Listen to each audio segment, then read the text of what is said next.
two, three. Welcome to Jewish Boy Calls His Mother. I'm your host, Sadia. This is my mother, Ima. Hey, Ima. Hey, sweetness.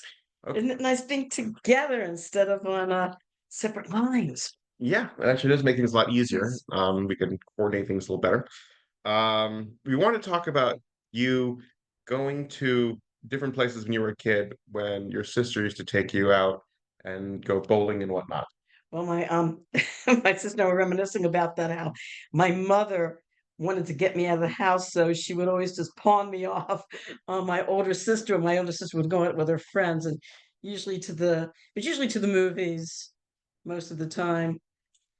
Would you watch? Mhm. They didn't even have rating systems until the 80s, I think, right? I'm trying to think when they came up with the rating systems. I think it was had to be more in the 70s. I think the 70s when they 70s. came. Okay. Right. Would you watch, I guess, more adult themed movies with your sister? Actually, when I was a kid, we most of the movies that were produced were family movies. The vast majority of movies were family movies. Um, the adult, what we think of as maybe more adult type movies, started in the 1960s, Hmm. and that was. I think we remember this one of our other podcasts because I remember as a child, I always went to the movies every weekend with my friends, and it was around 1960, I believe, they came up with the movie The Apartment. Oh yeah. Right. And that's when our parents, like my friends' parents, my parents, said, "You're not going to the movies this weekend because we don't want you guys seeing The Apartment. With the apartment, It's not for what was that children." about? Was that like a horror? Yeah, it was Jack Lemmon and Shirley MacLaine. I think it's about some men that decide to rent an apartment with a with a prostitute. Hmm. And like I said, until and the thing is, like, we had in those days, you had the neighborhood theater that all the kids in the neighborhood would actually walk to. It was all most of these neighborhood theaters were within walking distance, and which is for the most part not the case today. For the most part, most theaters like way out in different areas. Yeah, so it seemed like the apartment movie did really well and was very, I guess, big. But I guess that's what happened. Starting from the 60s, there was a movement more towards adult focus. Mhm. I think also that those 10 years, the 1950s, 1960s, it was more of like a shell shock moment where people were just trying to live in some like non-existent bygone era of like everything is perfect and dandy because they couldn't cope with the realities that went through during the 1940s. Could be. I don't. I mean, because it There was might only be a 10 years. Because I mean, good explanation. Yeah. you look at censorship. We talked about this in another podcast episode. You look at censorship from the 20s and the 30s. There was no censorship in the 20s. 30s started having something, and 40s was there. 50s was like the epitome of like censorship Oh yeah. and sticking with like sticking to your guns, make sure everything is nice and pristine. And then 60s was the beginning of the opposite. But then the 80s came in and started having their own like restrictions and started having more rigid framework in the film. Well, another thing here in Maryland, we had the Maryland State Board of Censors, Hmm. and before each movie, you actually saw a I don't know how you would put it. You actually saw a sign that would come up, a frame that would show approved by Maryland State Board of Censors. And the Maryland State Board of Censors would actually, view movies and decide, oh, that was it, yeah, and decide whether or not they were actually going to be shown in Maryland, or they would actually censor some scenes to show to Maryland audiences. And I forgot when they finally took it off. It had to be during the 70s or the 80s when they finally said, listen, this is ridiculous. 1981. Uh, they realized that, is that this is ridiculous. First of all, the Maryland State Board of Censors get to see these movies and we don't.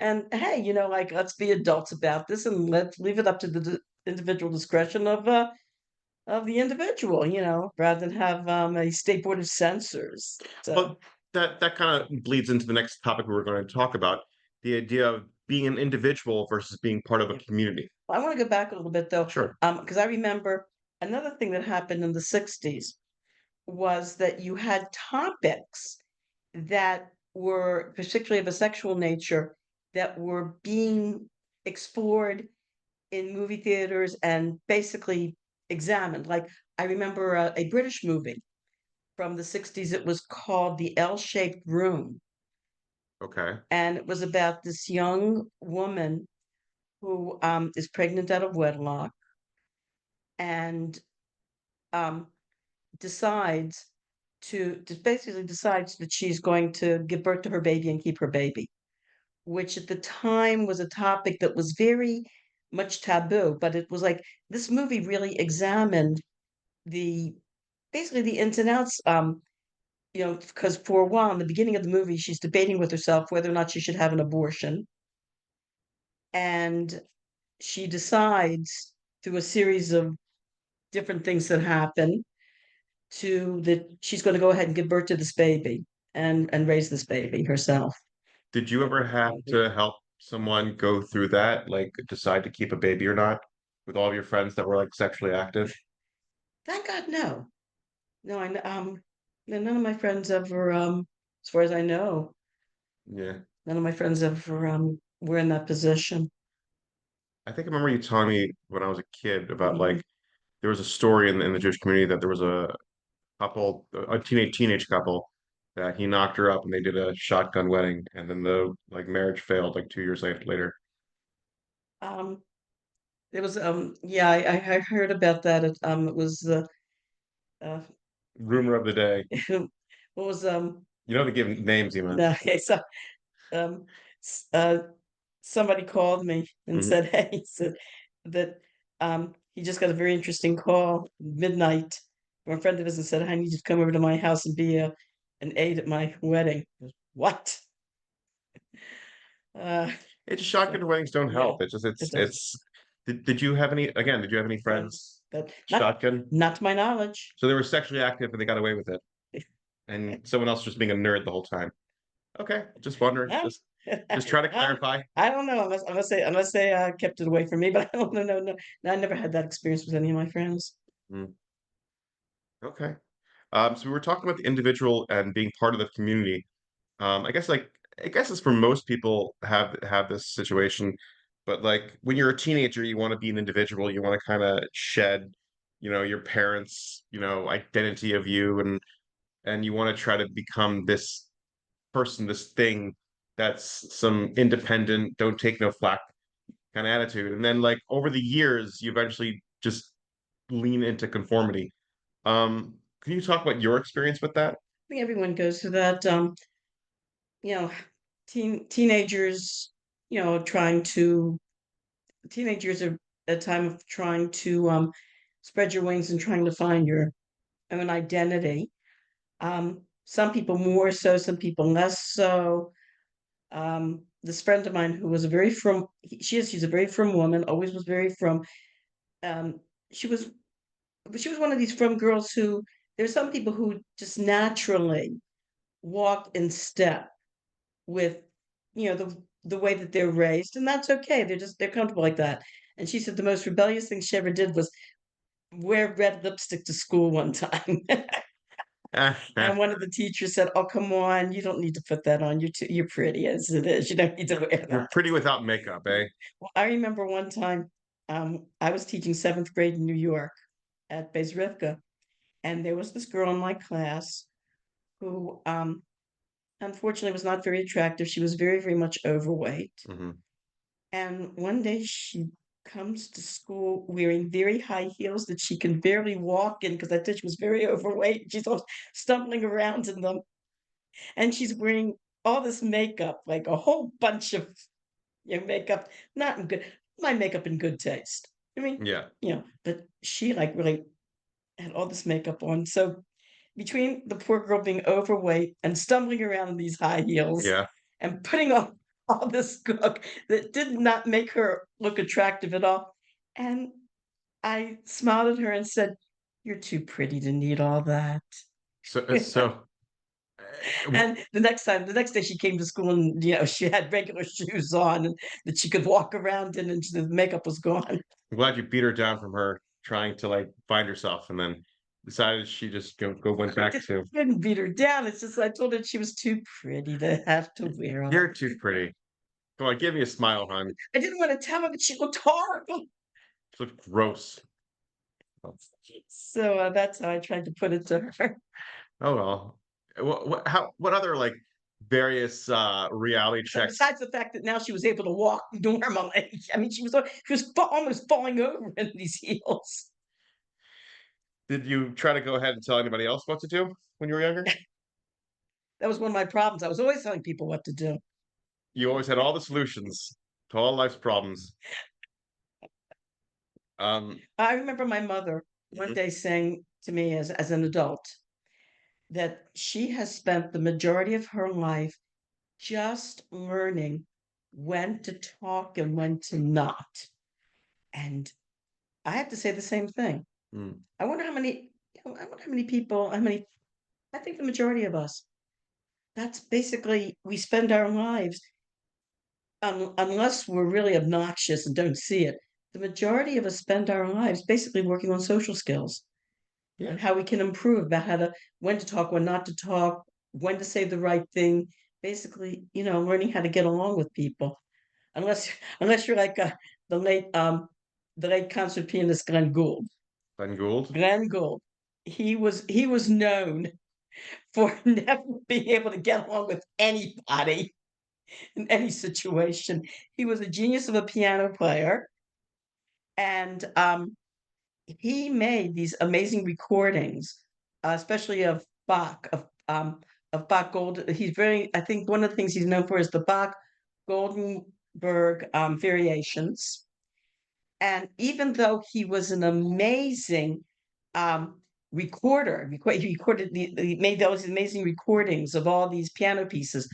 When it came to performing in person in front of an audience, he had tremendous anxiety.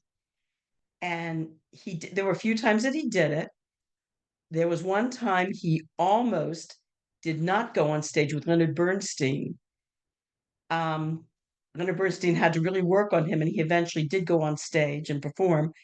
But then there was one concert with the New York Philharmonic Leonard Bernstein, where no matter what Bernstein did, he could not get him to go out on stage. And Leonard Bernstein, very embarrassingly and apologetically, had to come out to the audience and apologize for Glenn Gould not being able to come out on stage because he had such high anxiety about performing in front of an audience. Did you ever have that? Oh, yes, I did. I remember one time at Peabody at one of my vocal examinations, just totally freezing up. Hmm. And the Madame Duchac, who was the adjudicator, had about as much sympathy as a scorpion. You are expected to perform and we cannot have this. Yeah, I could just imagine. I had that in architecture where there was like one professor who was just a total D bag who he was from Micah, so he had all this pretentious attitude and just being brutal to everyone. Mhm. And some people were like, I need this, I need to be put down because it helps me grow. I'm like, that's like most like horribly like victimized way of looking at it. But yeah, he tried to fail me, but I was able to go ahead and end up with a C. But which kind of screwed me because I was going to graduate some cum laude, and because of him, I was off by 2 points. Happens. It is what it is. I'm Mhm. not complaining about it. It doesn't matter. I mean, it wasn't making any difference. So Um, true. Oh, so true. but I'm, Work so hard for these degrees, and then you got C's make get degrees. into the business world, and Nobody cares. Nobody cares. Uh, well, at least it's good. It makes you. I guess it makes you proud. Like I graduated cum laude, and my mother used to tease me about it afterwards. Instead of calling me after that by my name, she would go, "Hey, cum laude, breakfast is ready." did you get like when you graduated cum laude? Did you get like I guess any privileges or anything particular, or it was just like congratulations, you did it? It was like, yeah, just congratulations, you did it, cum laude, and I guess it looks nice on a resume or something. But You never really used it in your resume, did you? I kind of I used my resume. Actually, no, come to think, You think of never one used it. You job never used it. where Didn't I matter. submitted a resume where I was hired on my resume. I submitted my resumes to many different jobs, and for my the job I got teaching in Baltimore City, the supervisor came and saw me teach, liked me, hired me on the spot. Hmm. Oh no, New York. When I went to New York, my first job in New York, yes, I did submit a resume, and the principal of the school was impressed and did hire me. Some come loud, or no, you didn't have that. I had it down, Okay, graduated, BA loud. degree cum laude, yeah. Um, the next job I got at Bayes Rift, I think I did submit a resume, and then they wanted to see me teach. The principal saw a model lesson and like didn't hire me. I think, but then we moved to Baltimore, my Hebrew school jobs. Um, I was they knew my family. It was a conservative temple where my family belonged to, and they need Hebrew teacher. And someone called me interested. Yes, type thing. More, people that calling interested. Type thing. Um, that's about That was about it. yeah. I mean, it's I don't know. It's more for your personal motivation and trying to do something. Um, so I want to go back to what we talked about being an individual and being part of the community. When did you start feeling like you needed to be part of a community, and when did you realize that individualism for you just wasn't cutting it? Well, I think the joke is about individualism is that even when people rebel and they say they want to be themselves and they're rebelling against the mores of the community, you know what? You're still part of a community because you might not be part of that community, but you're going to go and associate with people that are like-minded as you, and you're going to be part of that So there community. is no such thing as individualism. There was, as a matter of fact, I was watching yesterday a series of interviews with transgenders who regretted it later and detransitioned. Okay. And they said one of the things that it's like initially when they first started transitioning, they had a sense that something was wrong. But the reason they didn't act on it was because now they were part of the transition community and they were afraid of betraying these people that this like community that they were now part of. And one woman said that that's one of the things that she was afraid about detransitioning. She was afraid that the people now that she was friends with, especially the people she was on the social media with now, especially, it's very easy to get into these social media groups. She was afraid, and many of them did.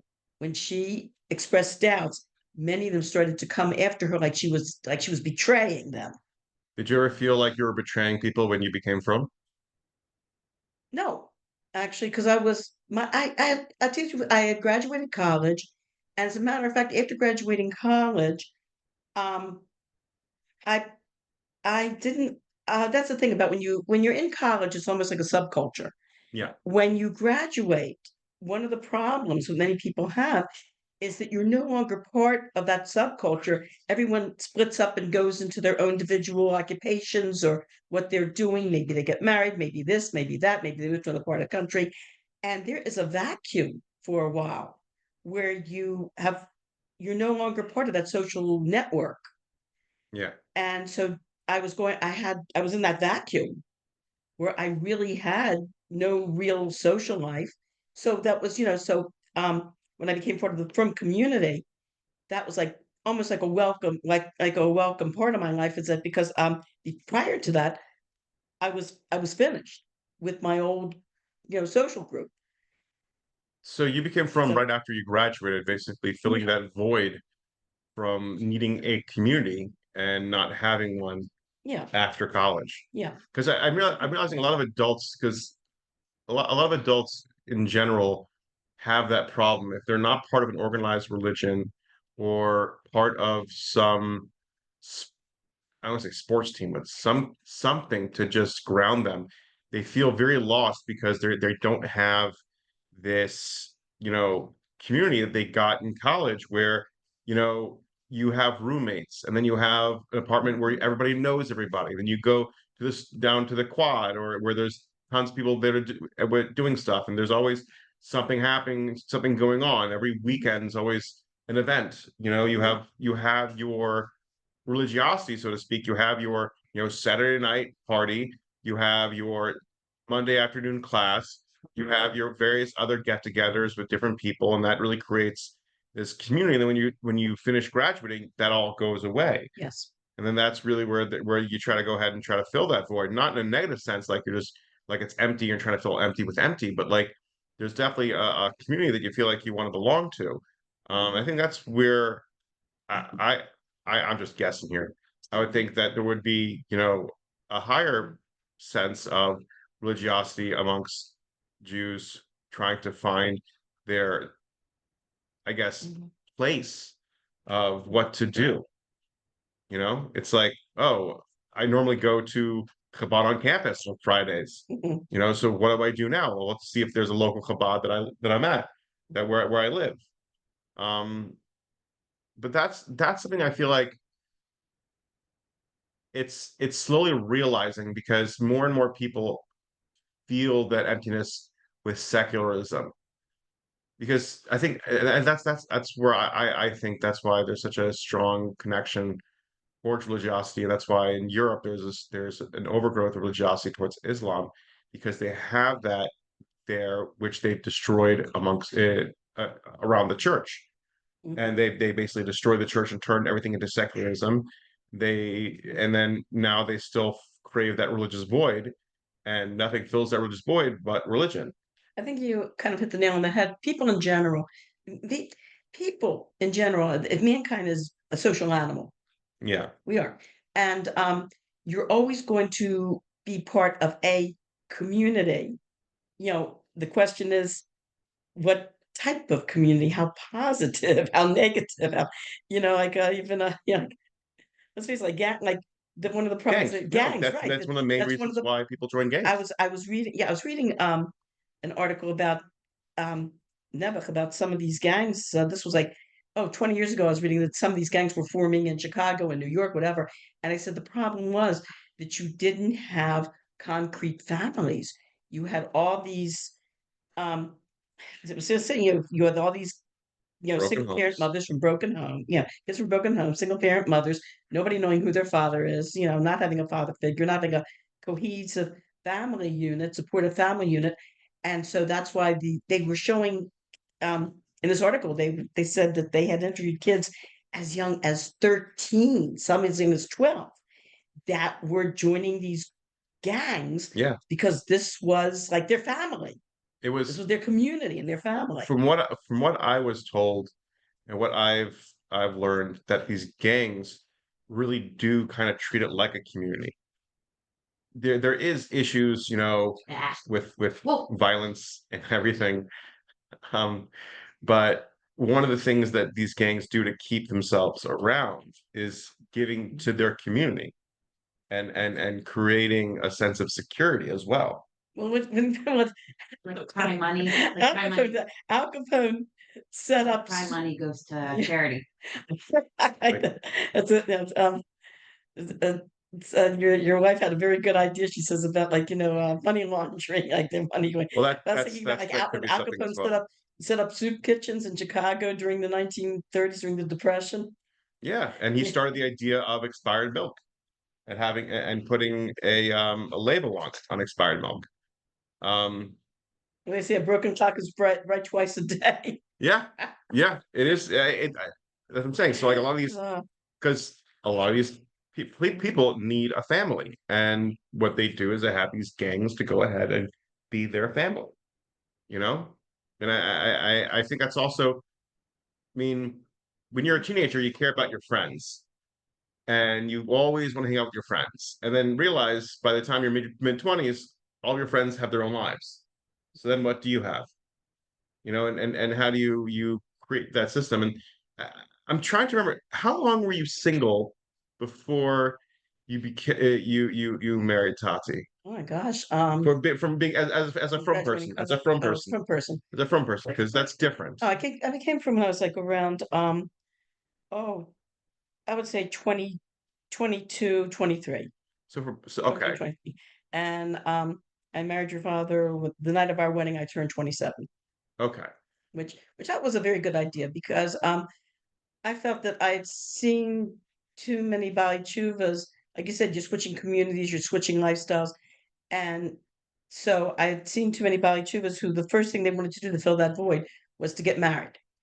And that's a very big mistake because when you're switching lifestyles, because first of all, you're liable to marry the first guy that comes along because you're very anxious to get married and have a family or have a, you know, and be and well, you're involved in the community anyway. I've seen there are many single people that are involved in the Jewish community. Yeah, so, Yeah. but I saw a lot of by two friends of mine do that, and they got divorced. Just after like a couple of years, realizing it was a big mistake. And I just felt I was talking to one rabbi who he also saw that and didn't like it. This rabbi was telling me that he would. I asked him, like, I had only been from for maybe a year or two, and he said to me the best advice that he could give anybody too who's looking to marry, who's looking to marry, is be from on your own as a single person at least, at the very minimum, 2 years before you even think about going on shidduchim. How did it feel being single in the Frum community? Um, Kind of nice, kind of free. Went on to all these different families for Shabbos. I babysat for some families. Um, it's well, you only have yourself to have to worry about, so you're working and you're earning money. You're taking religious, you're going to I'm going to Machon Khan, I'm going to Beis Rivka. I feel like leaving town for a weekend. I leave town for a weekend with some friends of mine. Yeah. It's kind of like, footloose and fancy free. And then when I started going on shidduchim dates, that was great. I saw New York, went here, went there. Did, It was a lot of fun. did you ever notice when you're In fact, one of the administrators with Beis Rivka was a little concerned about how I was having too much fun just going out on these dates. did you ever notice any patterns with the guys that you were dating when they all kind of said the same stuff and expressed themselves the same way? Kind of the most obnoxious question. So, what did you do before you became from? That's the most obnoxious question. Yeah, I told you about that one, didn't I? Yeah, no, we had a whole episode podcast about it. You told somebody that you were a stripper, and they were like, "Yeah, bullshit," because I was a bouncer at a strip club, and I can tell because they have dead in their eyes. Um, yeah, no, I'm wondering because like when I was single, when I was Mhm. younger, and I would just talk to these girls, I'd realize I'd get a lot of canned answers. Like, you never Yes. thought about this or chewed on this for a while. You're just spitting back to me whatever your rabbi told you in class. Like, you're not an individual. You're not thinking on your own. You're not thinking for yourself. You're just trying to like spew this like advertisement that you were told to say. In general, I found that as a teenager and as a person in my 20s, just in general, going out on dates, and a lot of young people will say the same thing. Everyone says, be yourself, relax and be yourself."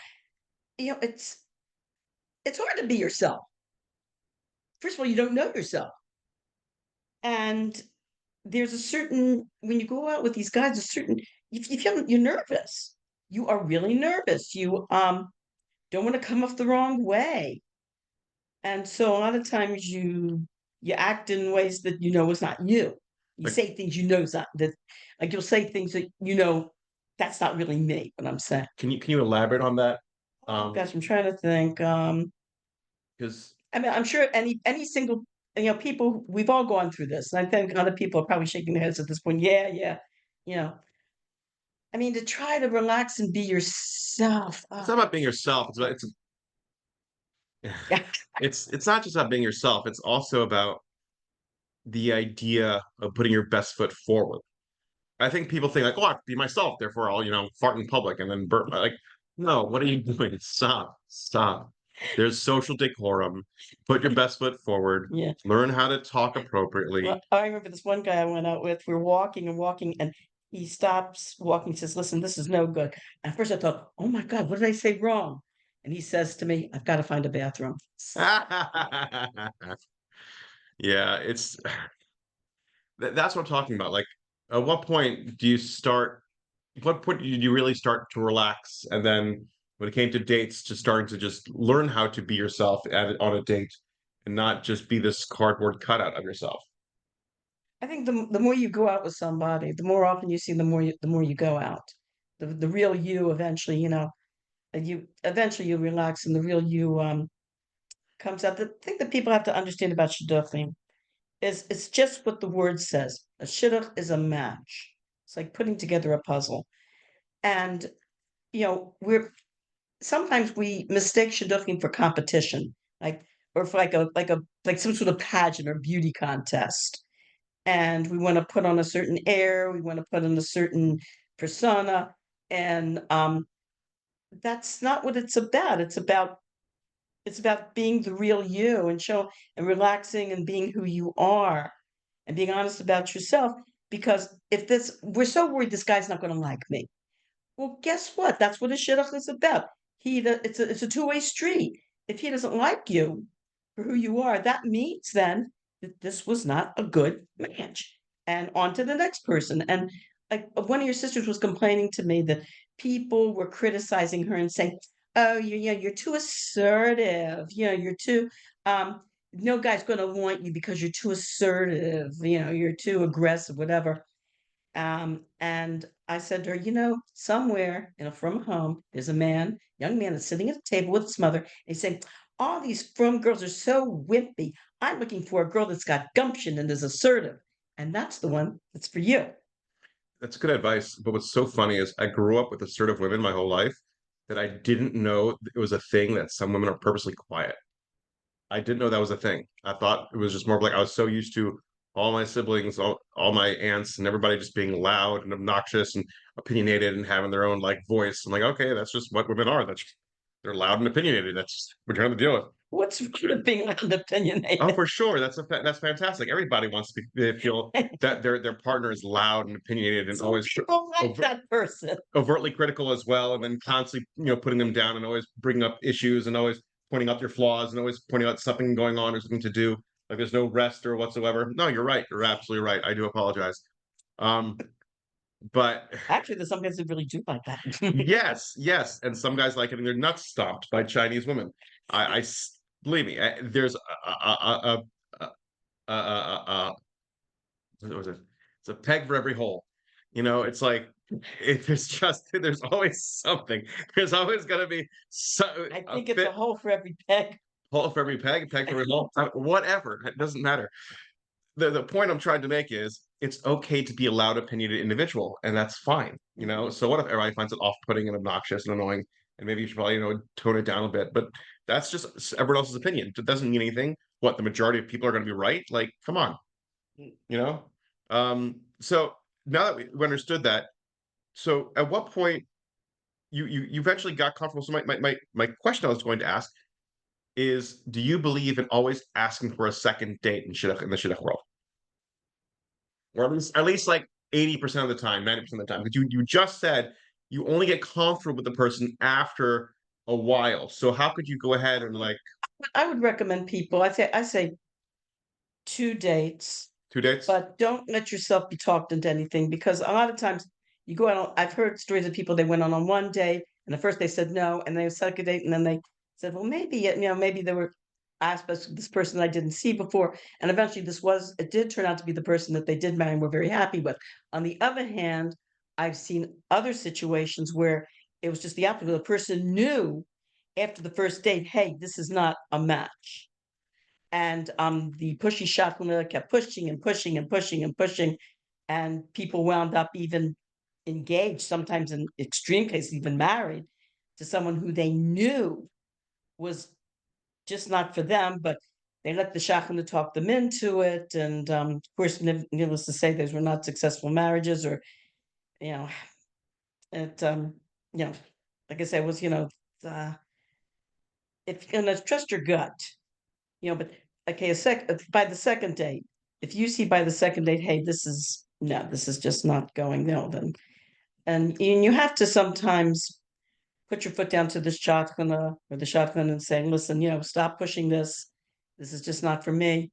And there's nothing wrong with walking away. If you think the shotgun is being too pushy and doesn't have your best interest at heart, then there's nothing wrong with saying, thank you very much, but no thank you. I think I want to Yeah. I, go on from here. Or even, even people like it said one time, the Zadian dating navigator.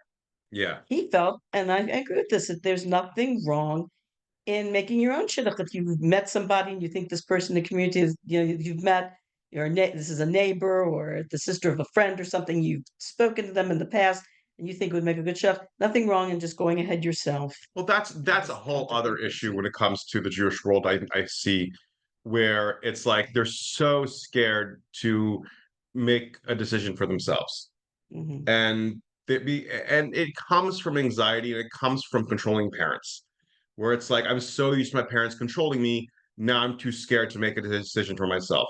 Now I need their approval before I go anywhere because I'm so used to it. Well, I think you've hit on something about that there needs to be a balance between individualism and being part of a community. You can't, you know, certain mores, with the community, if you're going to be part of the community, you want to be accepted, fine. But then there comes a limit where, especially in shidduchim, where um, you can't wind up being married to the wrong person because you're afraid of what people are going to say. And there was one young woman in our community. I believe me, I gave her big yasher. This young girl was like, she was like a week away. It was, in fact, it was a week of the wedding, Yeah, and she was having misgivings. And part of her was afraid not to go ahead with it because, what will people think? What will people say? And finally, she brought it up to her parents and her siblings, and they said, "Look," they said, obviously this is not a good fit for you. This is really not a good shit up. And even though it's a week away, forget it, it's not worth it. Better to split up now, let people think what they want, than for you to go into a bad marriage and then 10 years down the line when you've got kids or whoever, then you finally get out of it. That'll be a lot worse. And she had the gumption to break up with the guy before the chasana. And I came over to her later at work and I shook her hands. I said, Yashikoach. I said, that took a lot of courage and good for you that you realized that this was not a good match, and were it you took ever a lot of courage to engaged? do that. No, I wasn't engaged, but I did date a guy for almost for you know for like 3 months, which in the front world that's supposed to be enough, just to make Yeah, your decision in 3 months. And I brought him down to Baltimore to meet my family. I think we went over this, we didn't like we? we, Yeah, we we did we did we yeah. did we talked about. Uh-huh, Never mind. right. Okay. Right. We don't So have we to went to right. rehash. Where's your father in the end? He was actually engaged. Yeah, It's because of a pushy shot. And he well, was actually that's what happened. It was he was a pushy shotgun. he told me, he said he thought it was a pushy shotgun. He also had to like go after the second date, third date, whatever. Yeah, keep So he going, convinced keep going. himself and Yeah, convinced everything else to go, and then yeah. they just well, good thing it didn't work out. Yeah, But well, the story was my roommate. yeah, it was your roommate, and you're like, let's try this guy on for size. Let's see what happens. Um, yeah, I told you what happened when she broke up with him. yeah. I kept on calling over and over again. Yeah, You were now we you were laugh. taking her out to Now we celebrate. laugh. Was there any malicious intent of trying to like No, undercut your roommate? not at all. Not at all. Not at all. Are you No, sure? I'm sure. I'm Okay. 100%. Believe me, my conscience is clear. Not at all. You're consciously clear. That means you thought about Totally that. clear. Yes, You I never. no, I did not. I didn't. In fact, I thought that was great. I wished her mazel tov, and I wasn't jealous or anything. You know what I mean? I thought, sure, great. At So that wait, time, I didn't so really have she any. probably went over and talked to you about all the dates she had with him. Uh, kind of. Yeah. Yeah. So wait. So what did she say about him that Well, maybe piqued your well, interest? first of all, she really liked him, and she thought he was a lot of fun. She Yeah. thought he was a great guy, very nice man. Yeah, but then after they got engaged, when it came to the nitty gritty of working on the details of marriage, actually working on the details of the wedding and everything, that's that's when they realized, you know, it's one thing to go out and have a lot of fun, Yeah, but when you really have to but then when you have to sit do down and work, work out, do work, that's when they realized the relationship was no good why? because they couldn't work things out together. They always argued, or they. They j- they couldn't. They just it was like, yeah, it was constant fighting and bickering and even in fact at one point when they were trying to work out the details of the wedding and there was so much fighting and bickering going on between them, I believe your grandfather, your father's father, made a comment to them about maybe this is not a good match. Maybe the two of you should not be getting married Wow. because they couldn't decide on anything. Hmm. They couldn't get it off the ground. Interesting. We can elaborate this on the next episode. Um, Thank you so much, everybody, for listening. Have a wonderful Shabbos. Great Okay, day. Travis. Right. Take care. Love you. Love you. Bye-bye. Bye bye.